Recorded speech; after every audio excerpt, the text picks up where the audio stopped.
আসসালামু আলাইকুম প্রিয় শিক্ষার্থীবৃন্দ, আশা করি তোমরা সবাই ভালো আছো। আজকে আমরা নবম দশম শ্রেণীর একাদশ অধ্যায়ের বীজগাণিতিক অনুপাত ও সহানুপাত নিয়ে আলোচনা করব। গত ক্লাসে আমরা এই অধ্যায়ের নিয়ে আলোচনা করেছিলাম। সেখানে আমরা অনুপাত সহানুপাত কী, ক্রমিক সহানুপাতি কী এবং অনুপাতের যে রূপান্তর, বিভিন্ন প্রকার রূপান্তর আছে, অর্থাৎ ব্যস্তকরণ, একান্তকরণ, যোজন বিজন ইত্যাদি বিষয় নিয়ে আমরা আলোচনা করেছিলাম। এবং অনুশীলনে আমরা কিছু অঙ্ক সমস্যার সমাধান করেছিলাম। আজকে আমরা পরবর্তী অঙ্কগুলোর সমস্যার সমাধান করার চেষ্টা করি। আজকে আমরা ক্রমিক সহানুপাতের একটা সূত্র প্রয়োগের একটা অঙ্ক আমরা দেখি। 7-এর একটা অঙ্ক আমরা এখানে দেওয়া আছে, 7-এর 3টা অঙ্ক এখানে দেওয়া আছে। এখান থেকে আমরা ইম্পর্টেন্ট অঙ্ক, এখানে বেশিরভাগ ক্ষেত্রে খ নম্বর অঙ্কটা প্রায় মাঝে মাঝে আমাদের বিভিন্ন শিক্ষা বোর্ডে পরীক্ষা আসে। এটা আমরা একটু করে দেখি কি অবস্থা। এখানে আমাদের রাশিতে বলা আছে, যদি a/b = b/c হয় তবে নিচের রাশিগুলো কি প্রমাণ করো। নিচের আমরা রাশিগুলো কি প্রমাণ করব। এখানে শর্ত দেওয়া আছে, যদি a/b এবং b/c হয় তাহলে আমরা দেওয়া আছে এখান থেকে a/b = b/c। এখান থেকে আমাদের বাদে করি আমরা a/b = b/c বা আর b² = ac। এখান থেকে আমরা b² = ac আমরা মান পেলাম। এই মানের সাহায্যে নিয়ে আমরা এই রাশিগুলো আমরা প্রমাণ করি। খ নম্বরে এখানে রাশি আমাদের square b² c² × 1/a³ + 1/b³ + 1/c³ এটা = আমাদের প্রমাণ করতে হবে a³ + b³ + c³। আমরা দেখি কিভাবে আসে। তাহলে এখানে প্রথমত আমরা বাম পক্ষ অর্থাৎ লেফট হ্যান্ড সাইড আমরা square b² c² 1/a³ + 1/b³ + 1/c³ এটা আমাদের রাশিতে দেওয়া আছে। এটা আমাদের রাইট হ্যান্ড সাইড আমাদের কি আনতে হবে, a³ + b³ + c³। তো এখানে প্রথমত আমাদের যেহেতু স্কোয়ার b² c² ইন্টু আকার আছে, আমরা স্কোয়ার b² c² যে এখানে ইন্টু আকার আছে তা আমরা আগে গুণ করে নেই। গুণ করলে কী অবস্থা হয় তারপরে আমরা পরবর্তী হাতে যাই। 1-এর সাথে স্কোয়ার b² c² গুণ করলে স্কোয়ার b² c² আসে, নিচে a³ এখানে তাই এটা যদি আমরা এখানে গুণ করি 1-এর সাথে স্কোয়ার b² c² নিচে b³ একইভাবে এখানেও স্কোয়ার b² c² নিচে c³। এরপরে আমাদের এখান থেকে এখানে এ আছে 2টা, এখানে আছে 3টায়। স্বাভাবিকভাবে আমাদের এখানে যে আমরা কাটাকাটি করি বা ভাগ করি তাহলে এখানে আমাদের নিচে এ থাকে, এখানে আমরা b² আর b³ যদি আমরা ভাগ করি এখানে c² আর যদি কাটে তাহলে কী থাকে, c। এইভাবে আমাদের এখানে কি থাকে, b² c² উপরে নিচে a plus a² c² divided by b n square b² divided by c। এটা আমরা ভাগ করার পর কাটাকাটি করার পর আমরা এটা পেলাম। এখন এখানে আমরা যে মানটা আমরা পাচ্ছি, এই যে ক্রমিক সহানুপাতের ক্ষেত্রে আমরা কি b² = ac বা ac = b², এই মানের সাহায্যে আমরা কিভাবে আমাদের প্রমাণটা আসে একটু খেয়াল করি। আচ্ছা, এখানে তাহলে আমরা মান পাইছি, আমরা b² বলছি, এখানে b² আছে না, এই যে b² আছে, b² বলতে আমরা কী লিখবো, ac। এখানে ac হোল স্কোয়ার আসে, স্কোয়ার c²কে যে আমরা যদি করি ac হোল স্কোয়ার, তাহলে ac পরিবর্তে আমরা কী লিখতে পারি, b²। আবার এখানে b² আছে, b² পরিবর্তে আমরা এই ac লিখতে পারি। তাহলে এখানে আমাদের b² পরিবর্তে আমরা লিখতে পারি ac ইন্টু তার সাথে আছে কি সি স্কোয়ার নিচে অর্থাৎ ডিভাইডেড বাই এ প্লাস এখানে এ সি আমরা যদি এটা ভাঙি A C whole square A square C স্কোয়ারকে দেখা যায় এভাবে নিচে বি। আচ্ছা এখানে আমরা এ স্কোয়ার ওই একইভাবে এখানে বি স্কোয়ার আছে বি স্কোয়ার পরিবর্তে আমরা আবার এসি লিখতে পারি ডিভাইড বাই কি সি। আচ্ছা এখানে এ আর এ কেটে গেলে এখানে সি আর সি কেটে যায়, কেটে যাওয়ার পরে এখানে কি থাকে সি কিউব, এখানে এসি এসি তাহলে এসি পরিবর্তে কি আমরা যে জানি এসির পরিবর্তে এখানে কী দেওয়া আছে বি স্কোয়ার, এসি পরে বি স্কোয়ার আর তারপর কি আছে হোল স্কোয়ার ডিভাইডেড বাই কি বি। এখানে এ আর এ স্কোয়ার গুণ করলে A cube C cube plus B square তারপর হোল স্কোয়ার তারপরে B to the power 4 divided by B A cube. এখন এটা যদি আমরা ভাগ করি তাহলে কি আসে বি কিউব। তাহলে এখানে যদি আমরা সাজা লিখি A cube plus B cube plus C cube অর্থাৎ কি আসে আমাদের রাইট হ্যান্ড সাইড আমাদের যেটা প্রমাণ করতে বলছে সেটা আমরা পেয়ে গেছি। এইভাবে আমাদের কৌণিক সমানুপাত অর্থাৎ কৌণিক সমানুপাত বলতে বোঝায় বি স্কোয়ার সমান এসি, এই বি স্কোয়ার সমান এসির মানের সাহায্যে আমরা এই অঙ্কটা আমরা প্রমাণ করলাম। এইভাবে এখানে আরও অঙ্ক আছে এই একইভাবে এই মান দিয়ে আমরা এই অঙ্কগুলো করতে পারবো। তাহলে অতএব এখানে আমরা এইভাবে আরও দুইটা অঙ্ক আছে আমরা এই মানের সাহায্যে আমরা এই অঙ্কগুলো করতে পারবো, তোমার বাড়িতে চেষ্টা করবে। এর পরবর্তী আমরা এতে যাই। পরবর্তী আমাদের এখানে 8 নম্বর একটা আছে কি সমাধান করো। 8 নম্বর এখানে আমাদের ক খ গ তিনটা আমাদের রাশি এখানে তিনটা অঙ্ক দেওয়া আছে। এখানে আমরা একটা অঙ্ক দেখি কি অবস্থা হয়।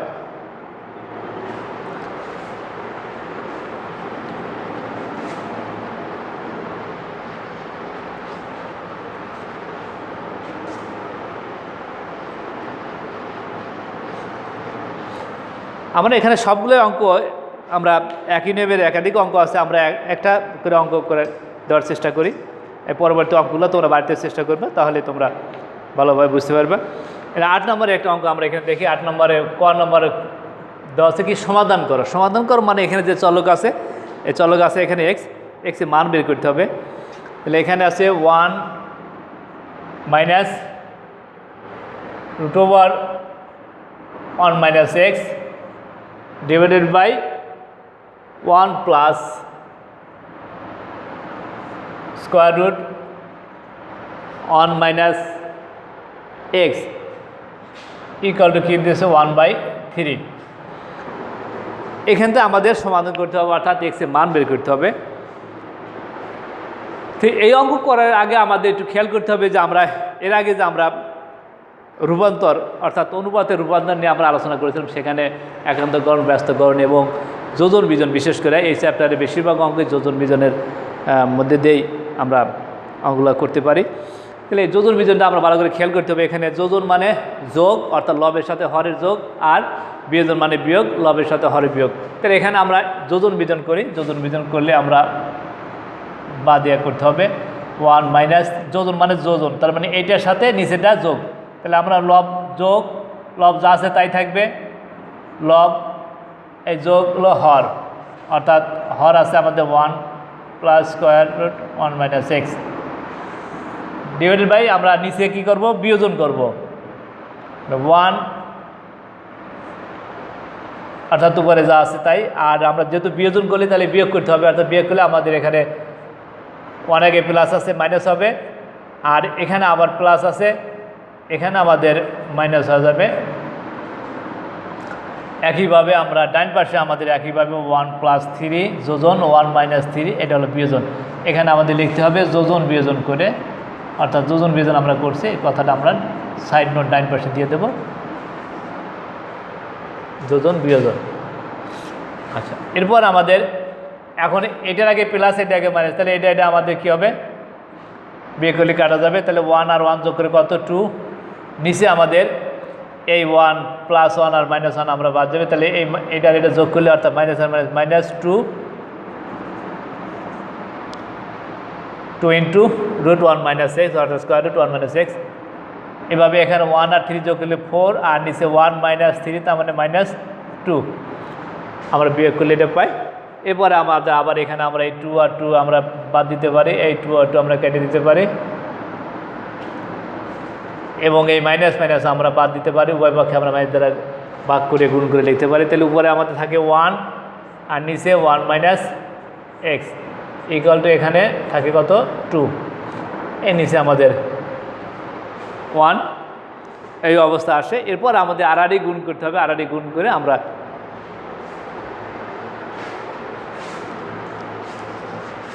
এবার সেটা আমরা মুছে দেই।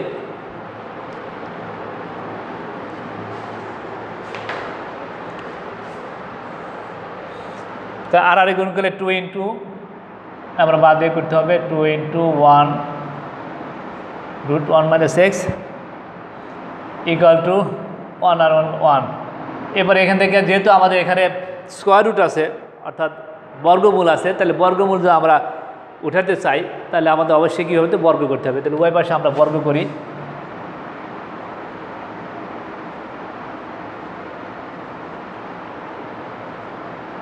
ওই পাশে আমরা কি বর্গ করছি, বর্গ করে এবার বর্গ করলে আমরা 2 আর 2 কত পাই 4, আর এখানে স্কোয়ার রুট আর রুট উঠে যায়, এখান থেকে কী থাকে 1 মাইনাস এক্স ইকুয়াল টু এখানে 1 এর বর্গ 1ই, অর্থাৎ 1 আর 1 গুণ 1 পাই। এখান থেকে আমরা 4 দ্বারা গুণ করি, 4 মাইনাস 4x ইকুয়াল টু 1 বা minus 4x equal to 1 minus 4 আমরা পক্ষান্তর করলাম, 4 এই পাশে নিয়ে আসলাম, চিহ্ন পরিবর্তন হবে সমাধানের নিয়ম অনুসারে। এবার আমাদের minus 4x equal to minus এখানে 3, এখানে একইভাবে আমরা মাইনাস মাইনাস দিলাম 3/4, এখান থেকে আমরা মাইনাস দ্বারা ভাগ করে দিলাম 4x ইকুয়াল টু 3, অতএব x ইকুয়াল টু 3/4, অতএব এখানে x মান 3/4। সমাধান ইনার সমাধান এভাবে লেখা যায় x ইকুয়াল টু 3/4। এইভাবে আমাদের যে সমাধানগুলো আছে, আরও পরবর্তী খ নম্বর গ নম্বর আছে, এইভাবে আমরা যে চলগুলো আছে সেই চলগুলো মান বের করতে হবে, যোজন বিজন করে অনেক সব বর্গ করে অনেক সব আড়াআড়ি গুণ করে ইত্যাদি বিভিন্নভাবে আমরা এই সমাধানগুলো সমাধান করতে পারি। এর পরবর্তীতে আমাদের 9 নম্বর আছে, আমাদের 9 নম্বরে 2টা অঙ্ক আছে, এখানে আমাদের প্রমাণ করতে হবে বা দেখাতে হবে a/b equal to b/c equal to c/d হলে দেখাও যে a cube plus b cube divided by b cube plus c cube equal to b cube plus c cube divided by c cube plus d cube. এটা আমাদের শর্ত সাপেক্ষে আমাদের প্রমাণ করতে হবে, শর্ত দেওয়া আছে, অর্থাৎ আমাদের যদি a/b b/c equal to c/d এটা হয় তাহলে আমরা এটা প্রমাণ করতে পারবো। তাহলে ওখান থেকে আমরা মানগুলো বের করে তারপরে আমরা রাশিগুলো প্রমাণ করার চেষ্টা করি।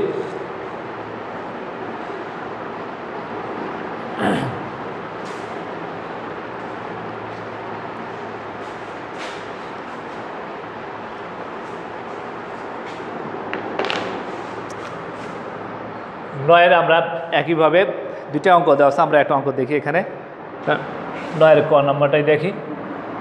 তো 9 নম্বর ক নম্বর প্রথম যে আমাদের শর্ত দেওয়া আছে, এখান থেকে আমাদের মান বের করে নিতে হবে, তাকে ধরে নিতে হবে যে a/b equal to b/c equal to c/d, এটা সমান আমরা একটা চল ধরে নিলাম কে, এটা সমান কে, এখান থেকে আমাদের মান বাই করতে হবে। তাহলে অতএব এখানে c/d ইকুয়াল টু কে,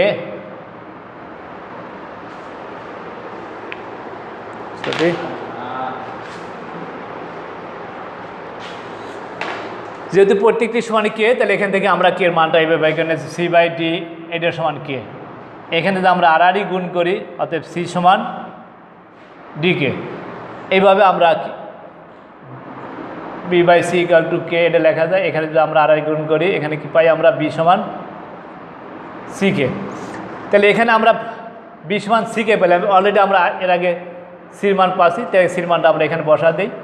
সির মান কী আছে ডি কে ইন্টু কে, তার মানে ডি কে আর কে কে স্কোয়ার।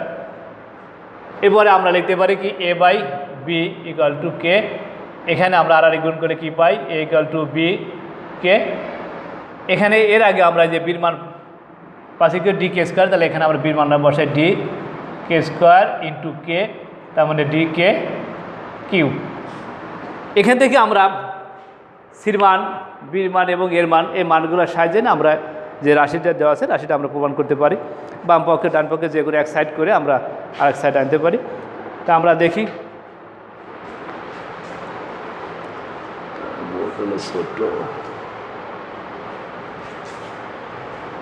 মানগুলো আমরা একটু লিখে রাখি আলাদা, মানগুলো আমরা একটু লিখে রাখি আলাদা। সি সমান কী পাচ্ছি আমরা, সি সমান ডি কে, আর বি সমান কী পেলাম আমরা, ডি কে স্কোয়ার, আর এ সমান পেলাম আমরা ডি কে কিউব। আচ্ছা, এখন আমরা বাম পক্ষ ধরে নিয়ে আমরা ডান পক্ষ প্রমাণ করি, অর্থাৎ লেফট হ্যান্ড সাইড কি আছে, A cube plus B cube divided by কি আছে, B cube plus C cube. এটা সমান আমাদের, অর্থাৎ এটা ইকুয়াল টু কি আনতে হবে, b cube plus C cube divided c cube plus d cube. অর্থাৎ যদি না আসে তাহলে আমাদের দুই সাইডে করতে হবে। আমরা আগে লেফট হ্যান্ড সাইড করে দেখি কী অবস্থা হয়। আর আমরা শুধু মানগুলো বসে, আমরা এর মান কি আছে, ডি কে থ্রি, তারপর হলো কি কিউব। এবার বির মান কি আছে, ডি কে স্কোয়ার, তারপর হলো কিউব ডিভাইডেড বাই বির মান ডি কে স্কোয়ার কিউব, সির মান ডি কে, তারপর হলো কিউব। তাহলে কিউব মানে 3 বার গুণ করলে ডি কিউব, আর কে থ্রি 3 বার গুণ করলে কে 9, এখানে ডি কিউব এবং কে স্কোয়ার 3 বার গুণ করলে কি 6, এখানে ডি কিউব কে 6, এখানে ডি কিউব কে কিউব। অর্থাৎ এখানে গুণন হবে কে কিউব, এরপর আছে কি কিউব, তার মানে কে কিউব গুণন কে কিউব গুণন কে কিউব। অর্থাৎ গুণনের ক্ষেত্রে আমরা পাওয়ার সবসময় কী করি, যোগ করি। যোগ এখানে কিন্তু পাওয়ার কিন্তু গুণন হবে না, এটা খেয়াল করতে হবে। তোমাদের অনেকেরই এটা ভুল হয় যে এখানে পাওয়ার কিন্তু গুণন হবে না, পাওয়ার কী হবে, যোগ হবে। অর্থাৎ কে থ্রি যোগ করলে কত, 3 প্লাস 3 তার মানে কত হয়, কে 9। এইভাবে আমরা এই মানগুলো পাইছি। এখন এখান থেকে আমরা দেখো উপরে নিচে কি কমন যায়, একটা কমন রাশি আছে এখানে, ডি কিউব কমন যায়, আর কে 9 আর কে 6, এখান থেকে আমরা কে 6 কমন যায়, ডি কিউব এবং কে 6 কমন নিলাম। তাহলে একে থেকে কে কিউব এখানে +1। একইভাবে নিচে আমাদের ডি কিউব কমন যাবে, আর এখানে কে 6 আর কে 3, তাহলে কে 3 কমন যাবে, ডি 3 এবং কে 3 কমন যাবে। তাহলে এখান থেকে কিউব +1, তাহলে এখান থেকে এটা কাটা যাবে এবং ডি কিউব কাটা যাবে, এটা কাটা গেলে কি থাকে, কে কিউব। এটা আমরা লেফট হ্যান্ড সাইড পেলাম। একইভাবে আমরা রাইট হ্যান্ড সাইডে যদি এই মানগুলো বসাই যদি আমরা এই একই মান পাই, তাহলে আমরা এটা আমরা লিখতে পারি left hand side equal to right hand side. তাহলে আমরা একটু রাইট হ্যান্ড সাইড দেখি কী অবস্থা হয়।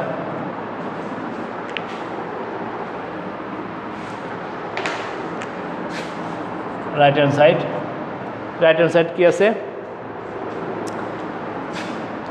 B cube plus C cube plus d cube. একইভাবে যে মানগুলার আমরা এখানে বসাই, বির মান কি আছে, বির মান ডি কে স্কোয়ার, তারপর হলো কিউব, এখানে সির মান আছে ডি কে, তারপর কিউব, নিচে এখানে সির মান ডি কে কিউব, আর এখানে ডির মান নাম্বার, ডির মান যে অবস্থা আছে ওই অবস্থায় থাকবে। এখন আমরা কিউবের কাজ করি, আমরা কিউব করলে অর্থাৎ 3 বার গুণ করলে এখানে ডি কিউব কে 6, এখানে ডি কিউব কে কিউব। একইভাবে এখানে D cube K cube plus ঠিক এখান থেকে আমরা ওই আগের রাশির মতোই আমরা উপরে কি কমন যাবে, ডি কিউব এবং কে কিউব কমন যাবে। তাহলে কি থাকে, এনে কে কিউব +1, নিচে এন থেকে আমাদের শুধু ডি কিউব কমন যাবে, তাহলে কে কিউব +1, এবং এটার মধ্যে এইভাবে কাটা যাবে, ডি কিউব কাটা গেলে এখানে কি থাকে, কে কিউব। তাই দেখা যাচ্ছে আমাদের এই মানগুলোর সাহায্যে আমরা এই রাশিটার লেফট হ্যান্ড সাইড আর রাইট হ্যান্ড সাইড মানগুলো বসে আমরা একই মান পাচ্ছি। তাহলে আমরা এটা লিখতে পারি অতএব left hand side equal to right hand side কি শুটা। এইভাবে আমাদের পরে আরেকটা অঙ্ক আছে, এইভাবে আমাদের মানগুলো আগে বের করতে হবে, বের করে নিয়ে তারপর আমাদের প্রমাণ করতে হবে। এবং পরেটা তোমরা বাড়িতে চেষ্টা করে দেখবে যে আমরা 3টা অঙ্ক দেখালাম, 3টার অঙ্করই অঙ্ক আমাদের একাধিক অঙ্ক আছে, তাহলে তোমরা বাড়িতে চেষ্টা করে দেখবে যে হয় কি না, না হলে আমরা পরবর্তী ক্লাসে তোমাদের করে দেওয়ার চেষ্টা করব। সে পর্যন্ত তোমরা ভালো থাকো, সুস্থ থাকো। সবাইকে ধন্যবাদ। আল্লাহ হাফেজ।